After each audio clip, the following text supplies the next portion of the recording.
Les enfants, j'ai envie de vous raconter une histoire qui est à l'origine de cette belle fête d'aujourd'hui, celle du corps et du sang du Christ, du Saint-Sacrement.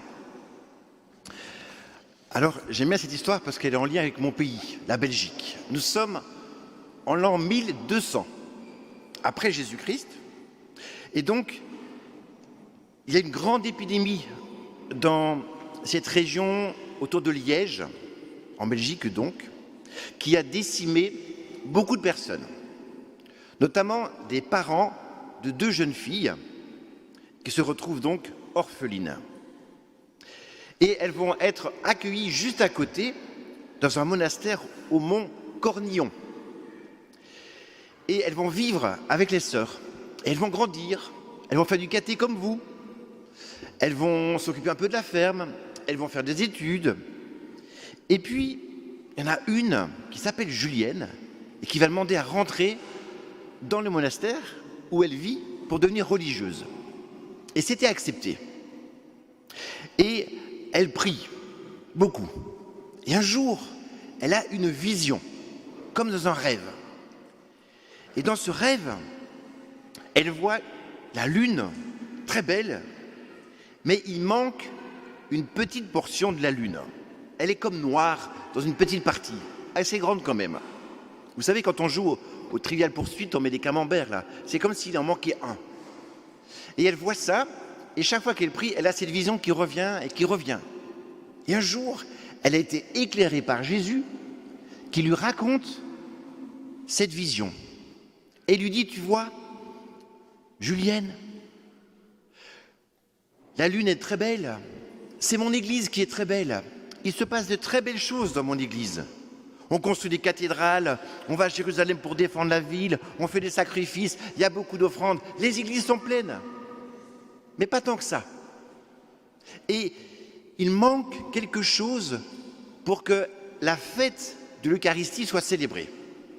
Et donc ce petit morceau que tu vois, de la lune qui manque, c'est cette fête qui n'est pas honorée. C'est-à-dire que les gens ne vont pas assez prendre le corps de Jésus. Je suis donné et n'y vont pas. Voilà la vision. Alors ce que je te demande, chère sœur Julienne, c'est que toi, tu institues dans le calendrier liturgique une fête du Saint-Sacrement. Mais elle se dit, mais comment je vais faire? Je suis une toute petite sœur dans un Carmel. Et très souvent, Dieu choisit des toutes petites personnes, toutes humbles, pour faire des grandes choses. Il se fait qu'elle va devenir la supérieure de son monastère, le Mont Cornillon. Elle va rencontrer des évêques, et un des évêques va devenir le pape. Il s'appelle Urbain III. Et Urbain III va accepter de répondre à l'invitation de sœur Julienne pour intégrer dans le cahier liturgique cette fête que nous fêtons aujourd'hui, qui est aussi l'occasion de votre première des communions. Nous sommes en 1200. Un peu plus tard, un prêtre a pas mal d'influence, il s'appelle saint Thomas d'Aquin, et il va répondre à la demande du pape Urbain III pour écrire les prières. Celle que le père Thibault vient de lire vient de saint Thomas d'Aquin. La préface que vous allez entendre, une prière, on va aussi entendre, ça vient de saint Thomas d'Aquin. Bref, la lune est redevenue pleine. Et vous savez pourquoi elle est redevenue pleine? Parce que vous êtes là, les enfants. Parce qu'aujourd'hui, vous décidez de venir faire vos premières des communions. Et notre église, elle est pleine. Et donc cette lune, elle est pleine.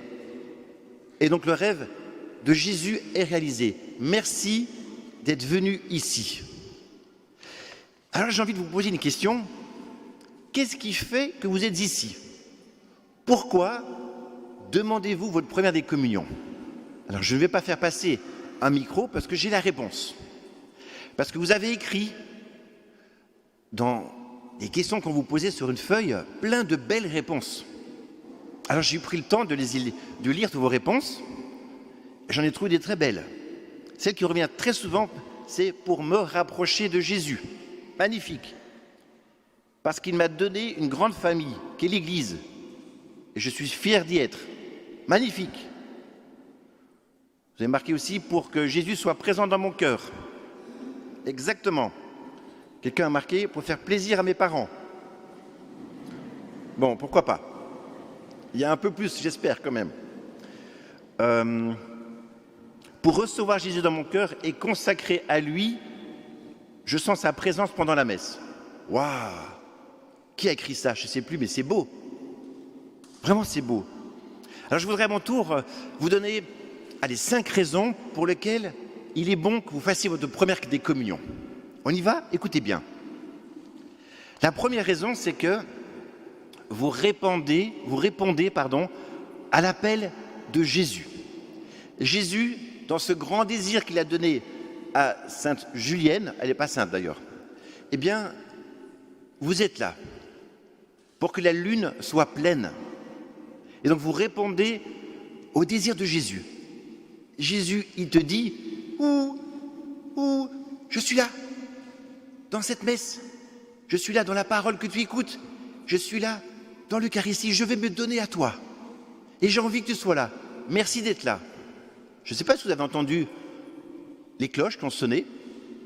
Moi, j'habite juste à côté. Je ne les entends plus, parce que ça fait partie de mon quotidien. Mais vous répondez à l'appel. Il y a Jésus qui a ce désir et vous êtes là. Merci d'avoir répondu à ce désir. Voilà la première raison. Jésus a dit, j'ai tant désiré partager ce repas avec vous. Et vous êtes là. J'ai soif que vous soyez là. Oui, adultes. Oui, vous êtes là, aujourd'hui, dans cette église. Et Jésus a soif que vous soyez ici. Merci d'avoir répondu. Je veux demeurer chez toi. Heureux êtes-vous les invités au repas des noces de l'agneau. Certains ont reçu l'invitation. Ils ont dit non. Je préfère m'occuper de ma famille, de mes bœufs, de mon champ. Jésus a soif. Et vous êtes là. Merci. Première réponse à cette question, pourquoi faire sa première des communions? Vous répondez au désir de Jésus. 2. Vous allez communier pour la première fois de votre vie. Vous allez recevoir une hostie consacrée. Qui est quoi? Qui est Jésus. Vous répondez à cet appel de Jésus pour communier à la présence réelle de Jésus. Jésus est venu sur terre pendant 33 ans. Il est mort. On l'a tué. Il est ressuscité. Il s'est manifesté. Il a envoyé l'Esprit Saint et il a dit, je serai toujours avec vous. Comment? Par l'Esprit Saint et par la communion. Donc quand vous allez chercher Jésus, vous communiez à la présence réelle de Jésus. Ce n'est pas un petit morceau de pain, hein. C'est vraiment Jésus. Voilà pourquoi il y a une réserve là-bas. Voilà pourquoi on peut avoir l'adoration eucharistique, on peut veiller Jésus, on peut le prier, il est là, il est vraiment là. Jésus nous a promis d'être là. Jésus se donne. Deuxième raison. Troisième raison, vous allez communier parce que vous allez recevoir une nourriture. Quel est le propre d'un enfant? Un enfant, il sait qu'il est un enfant et qu'il doit grandir. Il y a des adultes qui savent qu'ils sont des adultes, ils n'ont plus envie de grandir. Leur corps ont grandi, leur esprit ont grandi, mais leur âme, à votre âge, ils ont arrêté de grandir spirituellement. Ce sont des bébés spirituels. C'est triste, hein? Et les adultes aussi ont besoin de grandir. Et donc, vous grandissez, vous savez que vous avez besoin de grandir. Et vous avez besoin de nourriture. Les enfants, combien de fois mangez-vous par jour? Levez la main ceux qui mangent au moins une fois par jour. Et les enfants, ça va, non? Levez la main si vous mangez au moins une fois par jour. Une fois par jour. Ok, baissez la main. Levez la main si vous mangez au moins 2 fois par jour. Oh, mais c'est pas possible. Les parents, il faut nourrir vos enfants, hein. Les enfants, vous mangez au moins 3 fois par jour. Je le sais. Vous êtes timides là.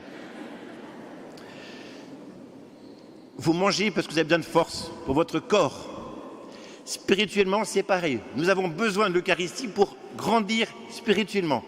Notre âme a besoin de l'Eucharistie. Et certains s'en privent. C'est trop dommage. 4e raison, vous communiez parce que vous allez être en communion avec les autres. J'ai vu les photos de ce repas Seder que vous avez mangé ensemble, fêté mercredi. C'était beau, cette grande table, vous étiez tous autour. On vous a expliqué ce que c'est que le pain sans levain. Vous avez goûté les herbes amères. Vous êtes en communion. Vous avez vu, on est nombreux ici. Il y a peut-être papa qui est là, peut-être maman, peut-être les deux, peut-être un cousin, peut-être un oncle, peut-être votre parrain de baptême. La famille est là. Et nous, dans notre église, on est nombreux aujourd'hui. Chouette. Merci d'être là. Merci d'être là. Nous sommes en communion et nous avons besoin de cette communion. Un chrétien seul est un chrétien en danger. Vous allez communier pour la première fois de votre vie. S'il vous plaît, continuez. C'est la première des communions. Pour être en communion ensemble. Communion, ça veut dire en latin comme union, manger le même pain. Ah, vous voyez une table ici? Moi j'en vois une. Elle est là. Ça s'appelle un hôtel. C'est un hôtel, vous allez manger, on va partager un repas, un festin. On est tous autour de l'hôtel. C'est une table. C'est une table où Jésus s'est sacrifié. C'est aussi le lieu où il a donné sa vie. C'est aussi le lieu où il est ressuscité. Donc c'est non seulement une table, c'est l'autel du sacrifice et c'est le tombeau ouvert de la résurrection. Bon, ça c'est plus compliqué à comprendre. Je dis pour les adultes. En tout cas, vous êtes en communion. Et certains ont dit, je fais ma communion pour être avec d'autres. C'est tellement juste. Vous avez besoin des autres pour grandir. Et enfin, 5e point, vous allez communier parce que vous avez besoin de vous reposer et de reprendre des forces. Le dimanche, on peut faire du sport, mais on peut aussi s'arrêter. C'est congé normalement. C'est le jour de Dieu. Pour lui consacrer un petit peu de temps, et on vient ici à la messe, on écoute des beaux chants, on est ensemble. C'est la famille. On est là tous ensemble. Et en même temps, je peux faire le point sur ma vie. Où est-ce que j'en suis? Où est-ce que ça ne va pas bien dans ma vie? De quoi j'ai besoin? Je fais le point pour savoir ce qui n'est pas bien, ce qui est bon, ce que je peux continuer ou pas. Je réfléchis avec le Seigneur et j'écoute la parole de Dieu. J'ai besoin régulièrement de m'arrêter et de faire le point dans ma vie, de me reposer avec le Seigneur et de lâcher prise. Seigneur, conduis ma vie. Seigneur, j'ai besoin de toi. Je vais à la messe pour ça. Donne-moi une parole. Donne-moi de me reposer en toi, de moi, de reprendre des forces. Donc voilà les 5 raisons pour lesquelles vous venez. Vous répondez à l'appel de Dieu. 1, il y a la présence réelle, Dieu se donne vraiment. 2, vous avez besoin de manger et de grandir. Nourriture. 3, 4, vous êtes en communion. Et 5, vous prenez des forces et vous vous reposez. Eh bien, que le Seigneur vous bénisse en ce jour de fête. Je me souviens de ma première communion. Ça a marqué ma vie. Soyez marqués par ce jour. Je sais que vous êtes impatients et que vous aimeriez bien que j'arrête de parler pour pouvoir communier. Eh bien, je vais arrêter de parler. Si, encore un petit mot pour mes parents, les parents. Parents, merci. Merci, chers parents, de prendre soin de votre enfant. Vous savez, peut-être que certains, vous vous souvenez, on vous a posé la question quand vous avez fait baptiser votre enfant, est-ce que vous êtes prêts à le faire grandir dans la foi, à l'éduquer, pour qu'il puisse connaître Dieu et son prochain, comme Jésus nous l'a montré? Et vous avez répondu oui. Eh bien, aujourd'hui, vous êtes fidèles à cette promesse et merci. Merci de prendre soin de votre enfant. Je me permets de vous demander de continuer. Ils sont grands, ils ont entre 7 et 9 ans, ils ont besoin de vous. Parrain, marraine, continuez à être proche de ces enfants et de les faire grandir dans la foi, de les encourager. Ils ont besoin de tuteurs, ils ont besoin de personnes qui aillent à la messe avec eux. Il faut que cette lune soit pleine, chaque dimanche. Seigneur, je te confie ces 40 jeunes qui sont là. Merci pour ces enfants, pour leur soif. Merci pour leur désir de communier. Je te demande de venir les bénir, les faire grandir en toi, parce qu'ils sont sûrs aussi d'avoir cet ami fidèle. Amen. Mais j'ai encore envie de parler. Dernière chose, s'il vous plaît, quand vous allez communier, vous allez mettre vos mains ainsi, un trône pour accueillir le Dieu de Dieu, et le Dieu des dieux, Dieu qui vient en vous. Et quand le prêtre vous regarde et dit « le corps du Christ », vous répondez quoi? Un peu plus fort? Encore plus fort? J'ai besoin d'entendre ce « Amen ». Le Père Thibaut aussi, le diacre aussi, Guillaume, et tous ceux et les ministres de la communion. Dites bien « Amen ». C'est pareil pour les adultes. S'il vous plaît, arrêtez de communier en ne disant rien. Vous recevez Jésus. Alors dites « Amen ». Même fort. Pas trop fort quand même. Mais dites « Amen ». Ça veut dire « je crois ». Je crois que j'ai Dieu en moi. Et regardez le bien dans les yeux. Quand le Père Thibaut ou moi-même on lève l'hostie bien haute, on dit mais tu es là. Amen Seigneur, viens nous nourrir. Amen.